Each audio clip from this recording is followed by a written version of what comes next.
सभी देशवासियों को शुभ प्रभात, very good morning, Ram Ram.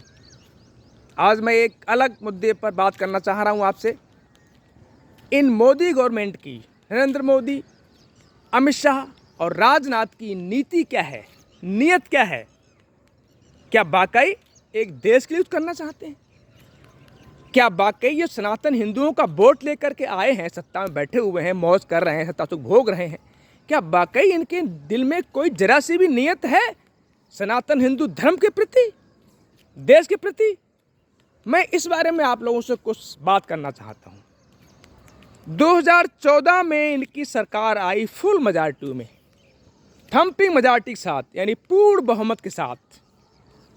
BJP का अपना ही इतना सांसद थे कि कुछ भी करते देश के कल्याण के लिए, समाज कल्याण के लिए। और 2024 तक दोनों टर्म में इनके पास फुल मेजॉरिटी थी अपनी बीजेपी की। इन्होंने क्या किया? कोई ऐसा काम, ठोस काम नहीं किया जिससे देश की शान बढ़ती, स्वाभिमान बचती, जो खोया हुआ स्वाभिमान है उसकी पुनर्स्थापना होती। इन्होंने कुछ नहीं किया। मैं आपको कुछ एक दो उदाहरण देता हूं, हालांकि पूरा देश जानता है, लेकिन कोई बात नहीं करता उन मुद्दों पर। मैं बात करना चाहता हूं। 10 साल इनका फुल मेजॉरिटी का शासन रहा। जो देश की सबसे बड़ी समस्या, सबसे बड़ी जो गजबाए हिंद का जो चल रहा है अंदर साजिश, उसका सबसे बड़ा कारण है, सबसे बड़ा जरिया है वक्फ बोर्ड एक्ट। वक्फ बोर्ड एक्ट के तहत हिंदुस्तान की जमीन, सनातनियों की जमीन को कब्जाया जा रहा है, जमीनों पर कब्जा किया जा रहा है, संपत्तियों पर कब्जा किया जा रहा है। क्योंकि जिसके पास जितनी संपत्ति, जिसके पास जिस देश की जितने भूभाग पे, जमीन पे कब्जा, वो देश उसी का होता है। ये चाहते तो 10 साल में वक्फ बोर्ड एक्ट में संशोधन करके उसको तहस नहस कर सकते थे। ऐसे प्रावधान कर सकते थे जो हमारी ज़मीन छीनी गई है वक्फ बोर्ड एक्ट के द्वारा, उसको हम वापस ले लें। इन्होंने कुछ नहीं किया। और दिखाने के लिए, हिंदुस्तान की पब्लिक को मूर्ख बनाने के लिए, सनातनी हिंदुओं को बेवकूफ़ बनाने के लिए, जब 10 साल के बाद जब गवर्नमेंट इनकी आई और बैसाखियों पर टिकी हुई थी, यानी बीजेपी के इतने सांसद चुन के नहीं आ पाए नरेंद्र मोदी की नीतियों के कारण, तो इन्होंने वक्फ बोर्ड एक्ट, अमेंडमेंट एक्ट को लाया संसद में। हुआ क्या? जो बैसाखी हैं उन्होंने आपत्तियां की और इनको 70 संशोधन करने पड़े। उस संशोधन के अंदर यानी उसकी लहर निकल गई, बेकार हो गया वो वक्फ बोर्ड एक्ट। अब उससे हम कोई अपनी जो हमारी पुरानी जमीन है उससे वापस नहीं ले सकते।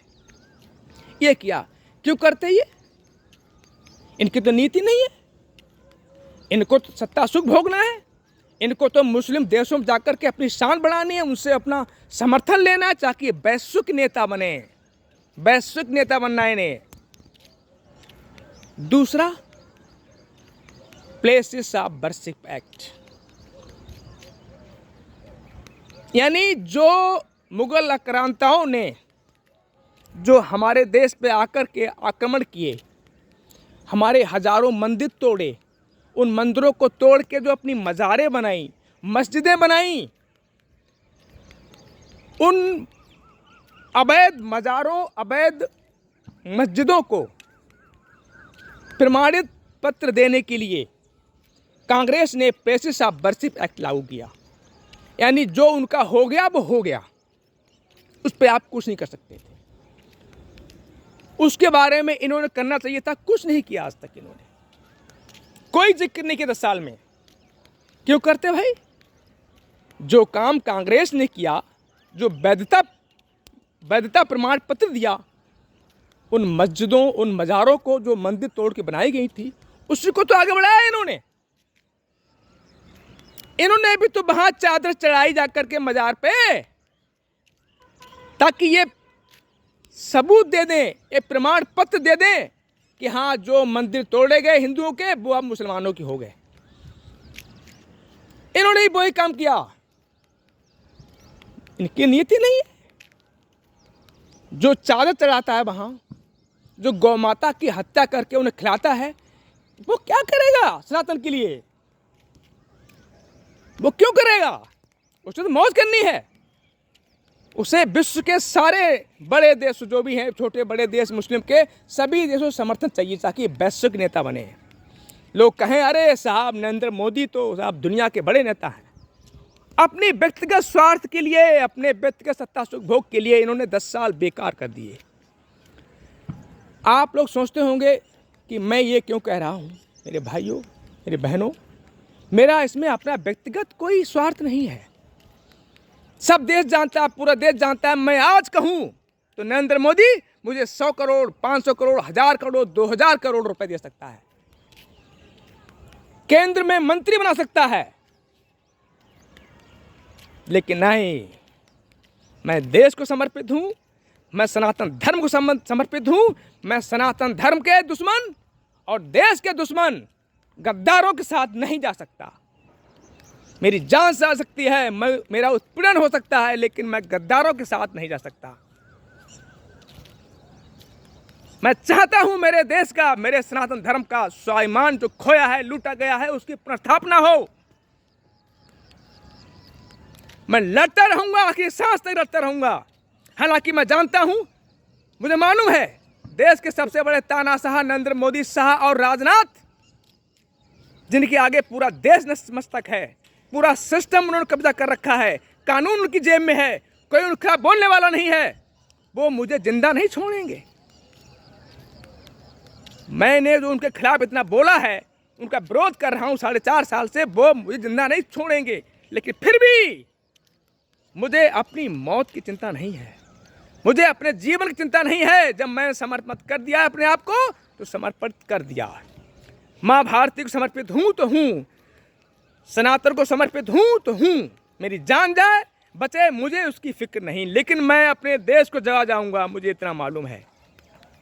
आज मुझे खुशी है, मेरा देश का बहुत सारा वर्ग जग चुका है, मैक्सिमम सनातनी हिस्सा जग चुका है। अब वो सोचने लगा है कि वाकई ये गद्दार देश पे कैसे आ गए। मुझे खुशी है, अब मेरा देश जाग रहा है। मैं जगाता रहूंगा, जो बचे हैं उनको जगा के मानूंगा, उनको सोने नहीं दूंगा। सारे सनातन वर्ग को मैं इकट्ठा करूंगा। अभी बहुत सारी कुरीतियां समाज में फैली हुई हैं, ये जानबूझ के फैलाई गई हजारों वर्षों से, कि जो हमको जातियों में बांटा गया है ना, ये बहुत बड़ा कलंक है सनातन धर्म पे। जब तक ये जातिवाद रहेगा तब तक हम एक नहीं हो सकते, ध्यान रखना। और इसी बात का फायदा उठा रहे हैं ये जिहादी, वो हमको बांटने में और आगे बढ़ रहे हैं, वो हमको बांट रहे हैं। इसलिए मेरे भाइयों बहनों, जहां मामला सनातन धर्म का हो वहां पर जाति खत्म कर दो। सिर्फ सनातनी हिंदू बन जाइए, सनातनी हिंदू। ये आज पुकार है, ये मांग है सनातन हिंदू धर्म की। ध्यान रखना, हमें अपनी पीढ़ी, आने वाली पीढ़ी की जो 30-40 साल बाद जो दिख रहा है माहौल खतरनाक, उससे बचना है। अपनी पीढ़ी को बचानी, भाई पीढ़ी को, उसका जीवन संवारना है, उसको सशक्त बनाना है, उसको समृद्ध बनाना है, उसको सुरक्षित करना है। उसकी जरूरी है हम सब एक हों। हम सबको एक होना पड़ेगा, जातिवाद छोड़ना होगा।